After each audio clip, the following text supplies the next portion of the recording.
Om Swastiastu. Assalamualaikum warahmatullahi wabarakatuh. Shalom, nama budaya, salam sejahtera bagi kita semua, dan salam harmoni. Perkenalkan, kami dari kelompok 1 akan membawakan materi mengenai pendidikan dan pembelajaran demokratis dalam mata kuliah wawasan kependidikan dengan dosen pengampu Bapak Dr. Ikede Wawan Sudarto, SPD, STMPD, dan Bapak Iwayan Ilya Yuda Sukmana, Eskom MPD.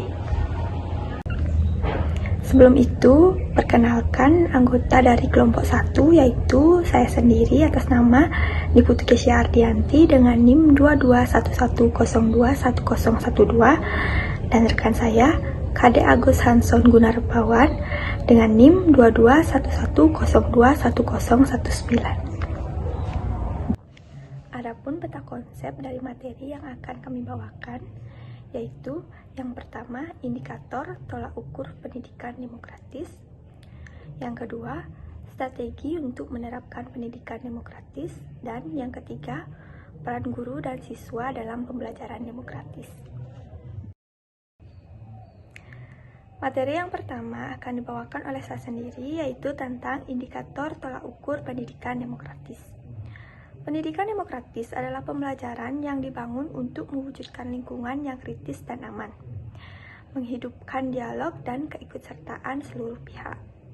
Demokrasi pendidikan adalah suatu pandangan yang mengutamakan persamaan hak dan kewajiban, serta perlakuan tenaga pendidik yang sama dan adil kepada seluruh peserta didik, tanpa membeda-bedakan dalam segala aspek setiap kegiatan pembelajaran, baik di dalam kelas maupun di luar kelas. Demokrasi pendidikan merupakan proses pendidikan yang menerapkan nilai-nilai demokrasi di dalamnya. Pembelajaran dilakukan secara adil tanpa ada disparsitas antara satu dengan yang lainnya, sehingga setiap individu memiliki kesempatan yang sama dalam proses pendidikan, dan siswa tidak hanya menjadi objek semata dalam proses pendidikan, tetapi ada interaksi antara siswa dengan pendidik dalam hal menyanggah, memberi tanggapan, bertanya, ataupun yang lainnya. Demokrasi pendidikan mulai banyak diterapkan dalam pembelajaran karena siswa dituntut aktif dalam pembelajaran, merupakan hal yang sangat penting agar dapat terciptanya keadilan bagi setiap individu dalam mendapatkan hak seperti menyampaikan pendapat, menjawab, ataupun yang lainnya. Dengan demikian, dapat dinyatakan bahwa penerapan demokrasi pendidikan dalam pembelajaran merupakan hal yang penting. Dan dapat disimpulkan bahwa demokrasi pendidikan adalah pendidikan yang menerapkan nilai-nilai demokrasi, yaitu pendidikan di mana di dalamnya terdapat proses pembelajaran yang tidak membeda-bedakan siswa baik secara status sosial, suku, agama, ras, maupun membedakan siswa dari aspek yang lainnya. Materi yang kedua yaitu strategi untuk menerapkan pendidikan demokratis. Demokrasi pendidikan merupakan unsur dalam pembelajaran pendidikan yang harus diterapkan supaya setiap siswa memiliki kesempatan yang sama dan adil dalam kegiatan pembelajaran. Adapun strategi sekolah dalam menerapkan pendidikan demokratis yaitu yang pertama, adanya kotak saran.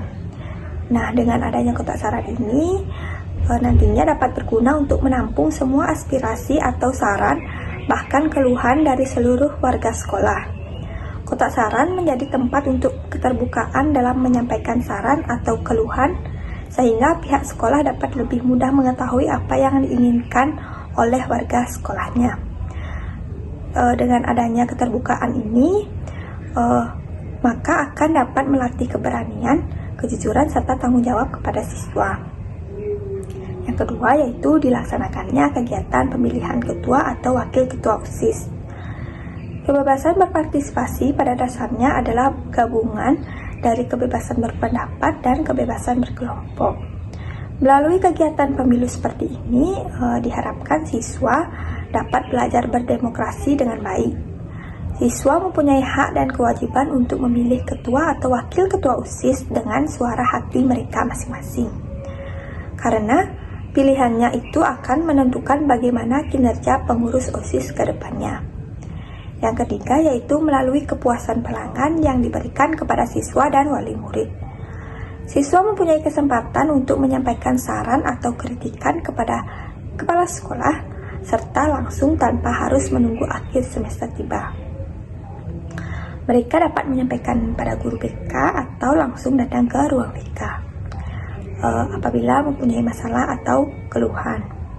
Sedangkan wali murid pun sama. Mereka mempunyai hak yang sama seperti siswa. Wali murid dapat menyampaikan saran atau keluhan secara langsung dengan mendatangi sekolah dan melaporkan ke BK, atau dengan menelepon langsung serta mengirimkan SMS pada pihak sekolah. Dari pengaduan siswa maupun wali murid, guru mencatat pengaduan tersebut di buku besar untuk dirapatkan bersama kepala sekolah dan guru lainnya untuk penanganan kritik tersebut. Yang keempat yaitu pembelajaran yang menggunakan metode diskusi. Guru menggunakan metode diskusi sebagai pembelajaran untuk berdemokrasi.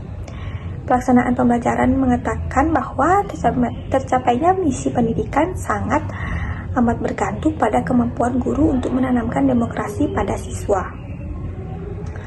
Dan dari adanya keterkaitan tersebut, maka guru juga ikut berpartisipasi dalam menerapkan pendidikan demokrasi ketika mengajar di kelas. Guru berperan dalam penyajian materi yang diberikan kepada siswa dan menjadi penengah ketika diskusi dilaksanakan. Adanya diskusi dapat mengajarkan siswa untuk berperan aktif dalam proses pembelajaran. Siswa mempunyai keberanian untuk menyampaikan pendapat di depan umum, serta siswa akan saling menghargai apabila terjadi perbedaan pendapat. Baik, saya akan menjelaskan materi selanjutnya mengenai peran guru dan siswa dalam pembelajaran demokratis. Peran guru dalam pembelajaran demokratis yaitu guru harus menerima siswa sebagai entitas dalam konteks sosial karena siswa bukan objek yang akan diukur, dilacak, atau distandarkan. Yang kedua, guru harus berhati-hati jangan sampai terlalu banyak masuk ke wilayah edukatif siswa. Yang ketiga, guru merangsang entitas kesadaran siswa dengan mendorong pencarian kebenaran pribadi dengan mengajukan pertanyaan yang menyangkut makna hidup. Yang keempat, peran siswa dalam pembelajaran demokratis yaitu seperti diskusi kelompok. Melalui diskusi kelompok, diharapkan siswa selain dapat menemukan pengetahuan-pengetahuan barunya, siswa juga diharapkan mampu meningkatkan keterampilan demokrasi dan memahami pentingnya sikap demokrasi menjadi budaya dan kebiasaan dalam kehidupan sehari-hari.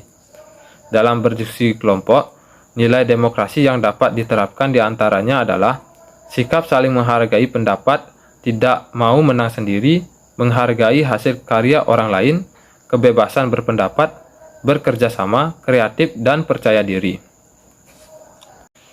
Yang kelima, pendidik atau guru berperan sebagai fasilitator, dinamisator, mediator, dan motivator. Dalam proses pembelajaran yang demokratis, pendidik atau guru berperan sebagai fasilitator, yaitu pendidik harus memberi kesempatan bagi siswa untuk menemukan sendiri makna informasi yang diterimanya.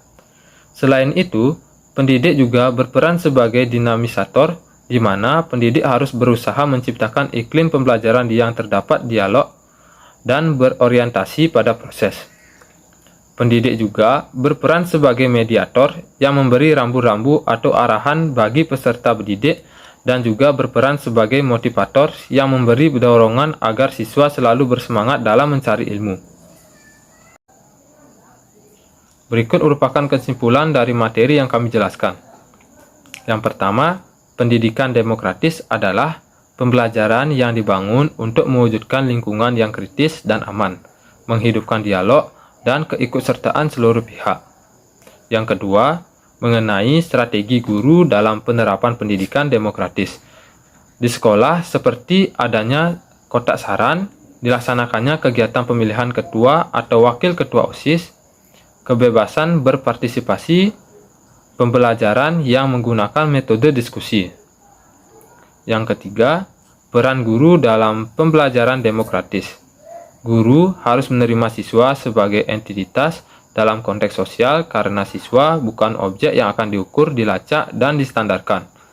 Serta peran siswa dalam pembelajaran demokratis, yaitu seperti pada saat para siswa melakukan diskusi kelompok yang nantinya diharapkan dapat mampu meningkatkan sikap demokrasi yang dimiliki para siswa. Serta pendidik atau guru juga berperan sebagai fasilitator, dinamisator, mediator, dan motivator. Sekian presentasi dari kelompok kami. Mohon maaf apabila terdapat kesalahan ataupun kekurangan dari penyampaian materi dari kelompok kami. Saya tutup dengan Prama Santi. Om Santi Santi Santi Om. Wassalamualaikum warahmatullahi wabarakatuh. Shalom, namo buddhaya, salam kebajikan, salam sejahtera bagi kita semua, dan salam harmoni.